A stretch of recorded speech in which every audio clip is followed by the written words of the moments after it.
നമ്മുടെ പ്രേക്ഷകരുടെ ഒരു ചോദ്യം. ഒരു ദിവസം പുലർച്ചെ നിങ്ങളുടെ വീടിന് മുന്നിലേക്ക് ഒരാൾ വരുന്നു. എന്നിട്ട് പറയുകയാണ്, നിങ്ങൾ താമസിക്കുന്ന വീടും പറമ്പും 100 വർഷം മുമ്പ് ഒരു മുസ്ലിമിൻ്റേതായിരുന്നു എന്ന് പറഞ്ഞാൽ എന്തു സംഭവിക്കും? അത്ഭുതം തോന്നും അല്ലേ? അത്ഭുതം തോന്നുകയല്ല, ഭയപ്പെടണം. ആ ഭൂമി, വീട് നിങ്ങൾക്ക് നഷ്ടപ്പെടും. വെറും കടങ്കഥയല്ല. 1954 നമ്മുടെ രാജ്യത്തുണ്ടാക്കിയ വഖഫ് നിയമം അത് പിൻവലിച്ചു. 995 കോൺഗ്രസ് സർക്കാർ അത് പുനഃസ്ഥാപിച്ചപ്പോൾ കൊണ്ടുവന്ന നിലവിലുള്ള വഖഫ് നിയമത്തിലെ 3-ാം വകുപ്പ് പറയുന്നത് ഇങ്ങനെയാണ്: നിങ്ങളുടെ ഒരു പ്രോപ്പർട്ടി അത് മുസ്ലിമിൻ്റേതായിരുന്നു എന്ന് വഖഫ് ബോർഡ് വിചാരിച്ചാൽ, കണ്ടെത്തിയാലല്ല, വിചാരിച്ചാൽ അത് വഖഫിൻ്റെ ആവും. പിന്നീട് നിങ്ങൾക്കത് കോടതി ചോദ്യം ചെയ്യാൻ പറ്റില്ല. വഖഫ് ട്രിബ്യൂണലിൽ മാത്രമേ ചോദ്യം ചെയ്യാൻ പറ്റൂ എന്ന് വഖഫ് നിയമത്തിലെ 3-ാം വകുപ്പ് പറയുന്നു. ഇനി രസകരമാണ് 8-ാം വകുപ്പ്. അങ്ങനെ ഒരാളുടെ വസ്തു, നിങ്ങളുടെ വസ്തു, ഇത് കേൾക്കുന്ന പ്രേക്ഷകൻ്റെ വസ്തു വഖഫ് ബോർഡ് വിചാരിച്ചു ഇത് വഖഫിൻ്റെ ആണെന്ന് വിചാരിച്ചു, നിങ്ങൾക്ക് നഷ്ടപ്പെട്ടു. നിങ്ങൾ ആകെ ആശ്രയിക്കേണ്ടത് വഖഫ് ട്രിബ്യൂണലിനെ മാത്രമാണ്. അവിടെ ചെല്ലുമ്പോൾ ഈ വസ്തുവിൻ്റെ ഉടമസ്ഥാവകാശം നിങ്ങളുടേതാണ് എന്ന് തെളിയിക്കേണ്ട ബാധ്യത നിങ്ങളുടെയാണ്. വഖഫിന് ഒരു തെളിവും ഹാജരാക്കേണ്ടതില്ല. ഇനി 40-ാം വകുപ്പ് നോക്കാം. ഇങ്ങനെ ക്ലെയിം മുന്നോട്ട് വെച്ചാൽ അത് ആത്യന്തികമായി നമ്മുടെ മാത്രം ബാധ്യതയായിരിക്കും. അപ്പോൾ നമ്മുടെ നാട്ടിൽ നിലവിലുള്ള വഖഫ് നിയമത്തിലെ ഏറ്റവും അപകടകരമായ 3 വകുപ്പുകളാണ് ഈ പറഞ്ഞത്. ഇനി ഒരു തമാശ പറയാം.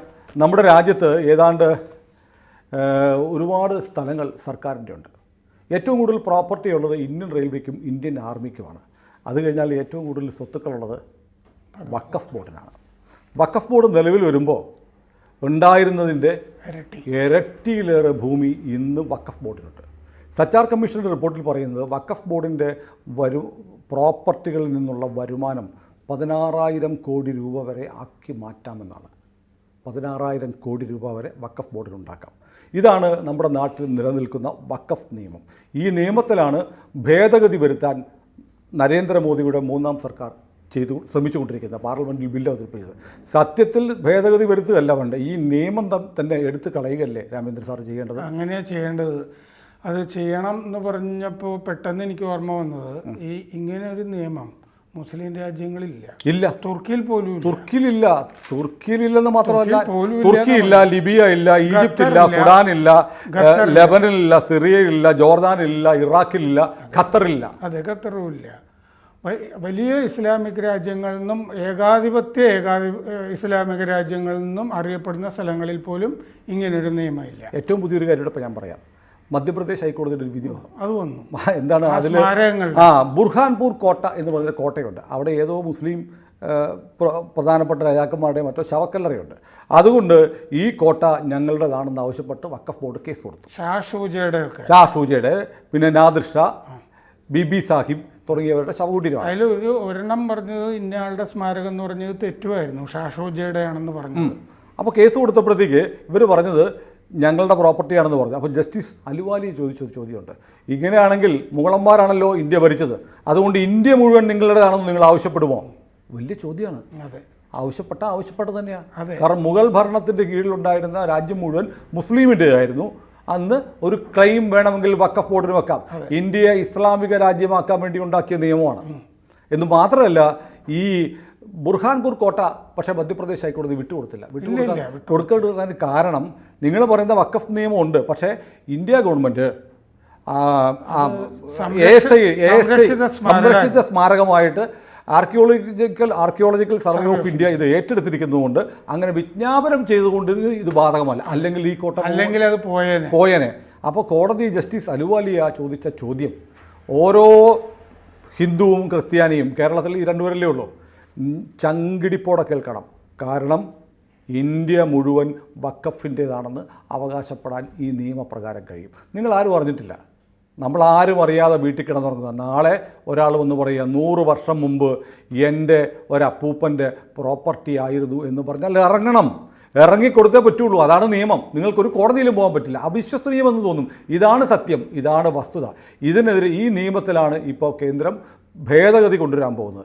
എനിക്ക് വളരെ നിർഭാഗ്യകരമായിട്ട് ചോദിച്ചത്, കേരളത്തിൽ നിന്ന് ജനിച്ച കേരളത്തിലെ ഒരു ഹിന്ദുവായ ഒരു MP KC വേണുഗോപാൽ പാർലമെൻറ്റിൽ ചോദിച്ചിരിക്കുന്നു, ഈ വഖഫ് നിയമപ്രകാരം അതിനകത്ത് മുസ്ലിം അല്ലാത്തവരെ നിങ്ങൾ ഉൾപ്പെടുത്താൻ പോവല്ലേ? കേരളത്തിലെ ദേവസ്വം ബോർഡിൽ നിങ്ങൾ അഹിന്ദുവിനെ, മുസ്ലിമിനെ, ക്രിസ്ത്യാനിയെ വെക്കുമോ എന്നാണ് ഇയാൾ ചോദിച്ചിരിക്കുന്നത്. കർണാടകയിലെ ടെമ്പിൾ ബില്ലിലോ? അല്ല, വലിയ വ്യത്യാസമുണ്ട്. കേൾക്കൂ സാർ, അതല്ല ഇതിനകത്ത് ഈ വഖഫ് നിയമപ്രകാരം ഏറ്റെടുക്കം ഒരു മുസ്ലിം വന്ന് അല്ലെങ്കിൽ വഖഫ് വന്ന് ക്രിസ്ത്യാനിയുടെയോ ഹിന്ദുവിൻ്റെയോ ഭൂമി ഞൻ്റെയാന്ന് പറഞ്ഞാൽ അതങ്ങ് ഏറ്റെടുക്കണം, വഖഫ് കൊണ്ടുപോകും. പക്ഷെ ദേവസ്വം ബോർഡിൻ്റെ അങ്ങനെയല്ല. ദേവസ്വം ബോർഡിൻ്റെ പ്രോപ്പർട്ടികൾ, ദേവസ്വം സ്വത്തുക്കൾ മുഴുവൻ സർക്കാർ ഏറ്റെടുത്തതാണ്. ഒരു ക്രിസ്ത്യാനിയുടെ ഏറ്റെടുത്തിട്ടില്ല, മുസ്ലിമിൻ്റെ ഏറ്റെടുത്തിട്ടില്ല, ആരുടെ ഏറ്റെടുത്തിട്ടില്ല. ഇവിടെ മുസ്ലിം അല്ലാത്ത ആളുകളുടെ ഭൂമി വഖഫ് നിയമപ്രകാരം ഏറ്റെടുക്കാം ഉള്ള നിയമം നിലനിൽക്കുന്നു. അതിലെ അപാകത പരിഹരിക്കാൻ ആ വഖഫ് ബോർഡിൽ മുസ്ലിങ്ങളല്ലാത്തവരും വേണം. ഈ ഭൂമി ഹിന്ദുവിൻ്റെ ആണോ ക്രിസ്ത്യാനിയുടെ ആണോ ന്യായയുക്തമായാണോ ഏറ്റെടുക്കുന്നതെന്ന് അറിയാൻ വേണ്ടി മുസ്ലിമുകളായ ആളുകൾ ഉണ്ടായാൽ മാത്രമേ സുതാര്യമാവുള്ളൂ. ഇടയ്ക്ക് ഞാൻ പറഞ്ഞ എന്താണെന്ന് വെച്ചാൽ KC വേണുഗോപാല് മറ്റേ കോൺഗ്രസ് സർക്കാരാണല്ലോ കർണാടകയിലുള്ളത്. അവിടെ ടെമ്പിൾ ബില്ല് കൊണ്ടുവന്നല്ലോ ക്ഷേത്രങ്ങൾക്കൊക്കെ. എന്നിട്ട് അതിൻ്റെ മാനേജിങ് കമ്മിറ്റിയിൽ മുസ്ലിമിനെ അംഗമാക്കുമെന്ന് പറഞ്ഞിരുന്നു. അതിനെന്താ ചോദ്യം ചെയ്യാതിരുന്നത്? അതൊരു കാര്യം. പക്ഷെ ഞാൻ പറഞ്ഞത് അതിലും ഭീകരമാണിത്.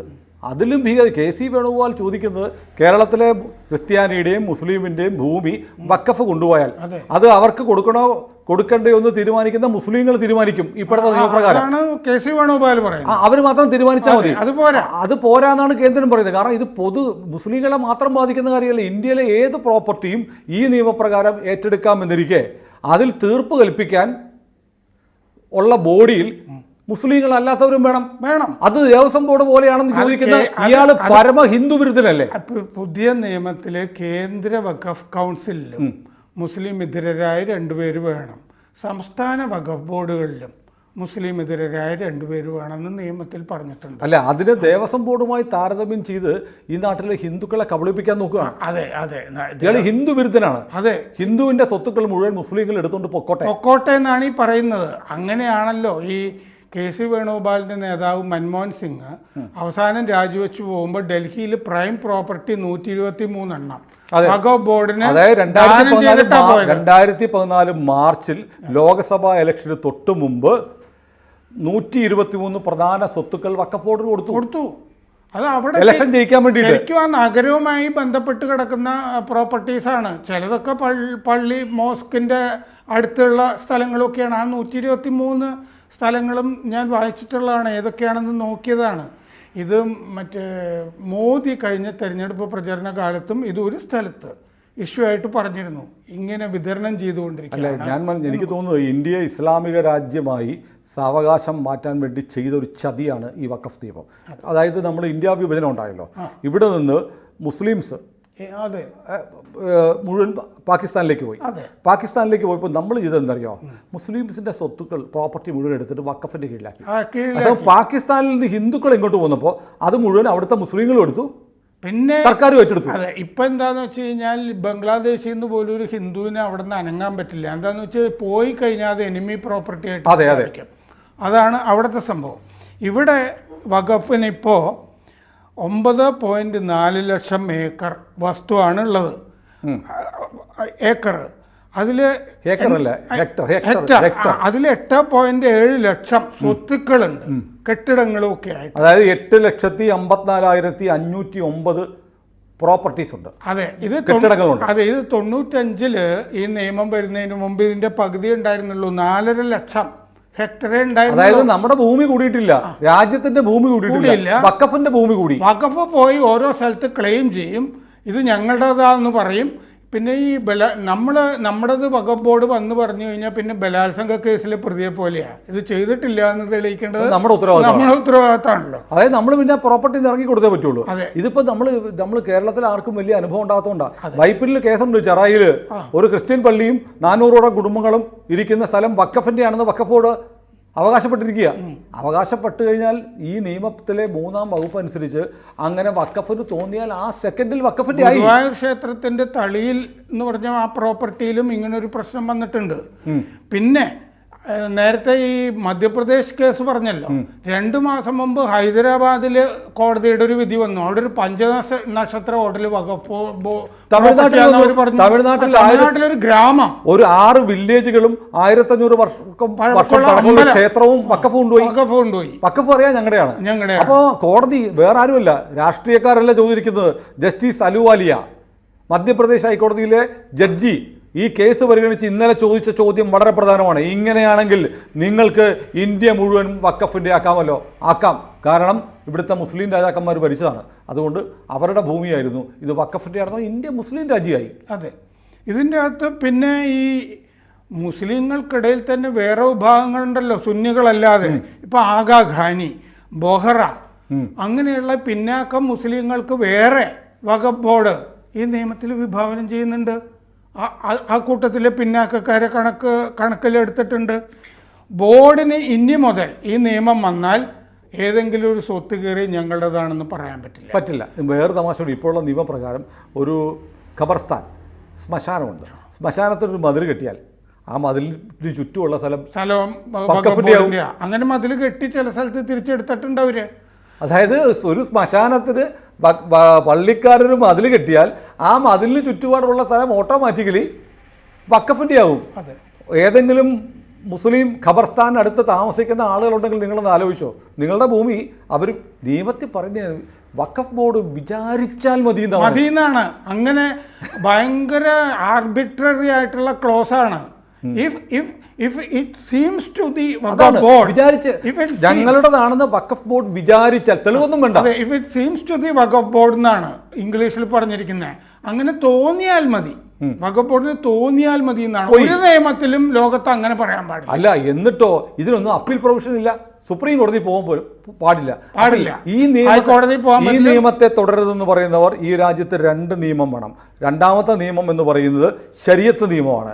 ഇന്ത്യയിലെ ശരീഅത്ത് നിയമം നമുക്കും കൂടെ, മുസ്ലിം അല്ലാത്തവർക്കും കൂടി ബാധകമാണ് എന്നാണ് നിയമം പറയുന്നത്. അതിനു വേണ്ടിയിട്ടാണ് രാഹുൽ ഗാന്ധിയും ഈ KC വേണുഗോപാൽ എന്ന് പറയുന്ന കേരളത്തിലെ ഹിന്ദു എന്ന് പറയുന്ന നെറികെട്ട മനുഷ്യനും ദേവസ്വം ബോർഡിൽ നിങ്ങൾ ഹിന്ദുക്കളെ ആക്കുമെന്ന് ചോദിക്കുന്നത്. തിരിച്ചറിയണം നമ്മൾ. ഇതിനെതിരെ കേരളത്തിലെ ഹിന്ദു സംഘടനകൾ അടക്കമുള്ള ഒരു കാര്യമായി ഇതുവരെ ശബ്ദിച്ചിട്ടില്ല. ഇത് നമ്മൾ പറഞ്ഞോന്നറിയില്ല പ്രേക്ഷകർക്ക് വേണ്ടിയിട്ട്. ഇത് കോൺഗ്രസ് ആണ് നേരത്തെ ഇരുന്ന വഖഫ് ബോർഡ് നിയമം ഭേദഗതി ചെയ്ത് ഇങ്ങനെ ഒരു ഹീനമായ നിയമമാക്കി മാറ്റിയത് 1995 54 ഉണ്ടാക്കിയ നിയമം ഇടയ്ക്ക് പിൻവലിച്ചതാണ്. 95 വീണ്ടും കൊണ്ടുവന്ന് ഈ കോൺഗ്രസ് ഇങ്ങനെ കൊണ്ടുവന്ന് നെഹ്റുവാണ് തുടങ്ങി വെച്ചത്. അതെ. പണ്ട് ബംഗാളില് മന്ത്രിയായിരുന്ന ഒരാളെ അവിടുത്തെ കൽക്കട്ടയിലെ റെയിൽവേ സ്റ്റേഷൻ സ്വന്തം പ്രോപ്പർട്ടി ആയിട്ട് പ്രഖ്യാപിച്ചു എന്ന് കേട്ടിട്ടുണ്ട്. എന്ന് പറഞ്ഞ പോലെ സകലതും ഈ റെയിൽവേ സ്റ്റേഷനും ഒക്കെ ഉൾപ്പെടെ നമ്മുടെയാണ്, പട്ടാള ബാരക്കുകൾ നമ്മുടെയാണ്, വഖഫ് പ്രോപ്പർട്ടി ആണെന്നൊക്കെ പറയാവുന്ന പ്രൊവിഷൻ്റെ അകത്ത്. ഇപ്പോൾ പുതിയ നിയമത്തിലാണെങ്കിൽ സർവേ കമ്മീഷണർ ഉണ്ടല്ലോ വഖഫ് ബോർഡിൻ്റെ, അയാളുടെ ഉത്തരവാദിത്തം എടുത്ത് കളഞ്ഞിട്ട് കലക്ടർ അല്ലെങ്കിൽ ജില്ലാ മജിസ്ട്രേറ്റ് ഇവർക്കാണ് മേൽനോട്ട ഉത്തരവാദിത്തം കൊടുക്കുന്നത്. അതാണ് അതിൻ്റെ ശരിയും. കാരണം വഖഫ് ബോർഡ് തോന്നുന്ന പോലെ, പിന്നെ വഖഫ് ട്രൈബ്യൂണൽ അവർ രണ്ടുപേരും കൂടി തീരുമാനിച്ചു കഴിഞ്ഞാൽ സുനിലിൻ്റെ പ്രോപ്പർട്ടി എന്തെങ്കിലും ഉണ്ടെങ്കിൽ എടുത്തുകൊണ്ട് പോകാം. അല്ല, കേരളത്തിൽ ഇതിനുവേണ്ടി ഘോരഘോരം പ്രസംഗിച്ച 2 മഹാന്മാരായ MP-മാരുടെ പേര് പറയാതെ പറ്റില്ല. ഒന്ന് NK പ്രേമചന്ദ്രൻ, 2 KC വേണുഗോപാൽ. കേരളത്തിലെ മുഴുവൻ ഹിന്ദുക്കളുടെയും സ്വത്തുവകകൾ മുസ്ലിങ്ങൾ പിടിച്ചെടുത്തുകൊണ്ട് പോകാൻ അനുവദിക്കുന്ന നിലവിലുള്ള നിയമത്തെ തൊടാൻ പാടില്ല എന്ന് വാദിച്ച ബഹുമിടുക്കന്മാരാണ്. തിരിച്ചറിയണം, നിങ്ങൾ ഓർമ്മയിൽ വെക്കണം. അതെ, ഇത് ഒരു സ്വാഭാവിക നീതിയില്ലാത്തൊരു നിയമമാണ്. കാരണം അതിൻ്റെ അകത്ത് വഖഫ് ബോർഡിന് തോന്നിയാൽ എന്ന് പറഞ്ഞൊരു വ്യവസ്ഥ. എനിക്ക് പ്രധാനമന്ത്രി നരേന്ദ്രമോദിയോടും എതിർപ്പുണ്ട്. കാരണം സംയുക്ത ഒന്നും ചെയ്യാം, അത് വിട്ടെ, സംയുക്ത കമ്മിറ്റി പോയാലും അത് പാസ്സാവും, ഒന്നും ചെയ്യാനില്ല. അതല്ല, ശരിക്കും വേണ്ടത് അമെൻമെന്റ് അല്ല, ഭേദഗതി. ഈ നിയമം എടുത്ത് തോട്ടിക്കളയാണ്. അത് തന്നെയാണ് വേണ്ടിയിരുന്നത്. 54 ഉണ്ടാക്കിയത് 95 വരെ ഉണ്ടായിരുന്നില്ലല്ലോ. അതെ, മാത്രമല്ല ഇത് ഇസ്ലാമിക നിയമങ്ങളിലില്ല, ഈ ഇസ്ലാമിക രാജ്യങ്ങളിലില്ല ഇങ്ങനെ സക്കാത്ത് കൊടുക്കാം എന്ന് പറയുന്നു. അതെ. പ്രേക്ഷകരെ നിങ്ങൾ ആലോചിക്കേണ്ട ഒരു കാര്യമുണ്ട്. ഇന്ത്യ ലോകത്തിലെ ഏറ്റവും കൂടുതൽ ജനസംഖ്യയുള്ള 2ാമത്തെ രാജ്യമാണ്. വേണമെങ്കിൽ ഭൂവിസ്തൃതിയുമായി കമ്പയർ ചെയ്യുമ്പോൾ 1ാമത്തെ രാജ്യമാണെന്ന് പറയാം. ഇവിടെ ഇപ്പോഴും 80% പേർ ഹിന്ദുക്കളാണെന്നാണ് പറയുന്നത്.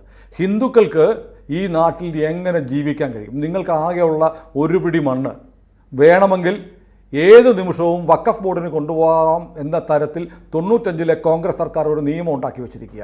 ഈ നിയമത്തെ അതിനുശേഷം ചരിത്രത്തിലാദ്യമായി പ്രധാനമന്ത്രി നരേന്ദ്രമോദിയുടെ നേതൃത്വത്തിലുള്ള സർക്കാർ തൊട്ട് ഹിന്ദു വിരുദ്ധമായ രാജ്യവിരുദ്ധമായി, ഹിന്ദുക്കൾക്ക് മാത്രമല്ലല്ലോ, സിഖുകാരുടെ ആയാലും ക്രിസ്ത്യാനിയുടെ ആണെങ്കിലും ആരുടെ ആണെങ്കിലും മുസ്ലിങ്ങൾക്ക് കൊണ്ടുപോകാം.